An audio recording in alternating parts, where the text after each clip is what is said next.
আশা করছি সবাই অনেক ভালো আছো। চলো তাহলে শুরু করা যাক আরেকটি নতুন ভিডিও নিয়ে। প্রিয় মন্নত নিয়ে শাহরুখ খান আবারও বিতর্কে। তারকাদের নিয়ে বিতর্ক নতুন কিছু নয়, কখনো সিনেমা, কখনো বা তাদের ব্যক্তিগত জীবন, আর এবার অবৈধ নির্মাণ। শাহরুখ খানের মুম্বাইয়ের বিলাসবহুল বাংলো মান্নত এ চলছে সংস্কারের কাজ, কিন্তু এই সংস্কারই এখন তাকে ফেলেছে বড়সড় আইনি ঝামেলায়। পৌরসভা ও বন দপ্তরের এক যৌথ অভিযানে সম্প্রতি মন্নতে পরিদর্শনে যান কর্মকর্তারা। অভিযোগ উঠেছে উপকূলীয় অঞ্চলের নির্মাণ সংক্রান্ত আইন ভেঙে সংস্কার করছে শাহরুখ খান। অভিনেতা ও প্রযোজক শাহরুখ খানের এই বাংলো নির্মাণ ঘিরেই বহু আগেই উঠেছিল প্রশ্ন।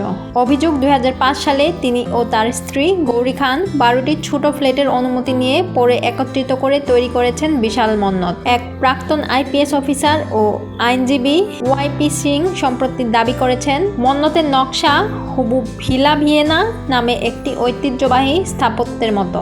শাহরুখের পক্ষে মুখ খুলেছেন তার আপ্ত সহায়ক। তার দাবি সবকিছু নিয়ম মেনেই হচ্ছে, এটা কোনো বেআইনি সংস্কার নয়। পৌরসভার পক্ষ থেকেও জানানো হয়েছে বন দপ্তরের অনুরোধেই তারা সেখানে গিয়েছিলেন, নিজেরা আলাদাভাবে কোনো ব্যবস্থা নেননি। তবে যা তথ্য পাওয়া গেছে তার ভিত্তিতে প্রতিবেদন জমা হবে খুব শিগগিরই। শুধু শাহরুখ খানই নন, এই তালিকায় আছেন অমিতাভ বচ্চন ও মিঠুন চক্রবর্তীও।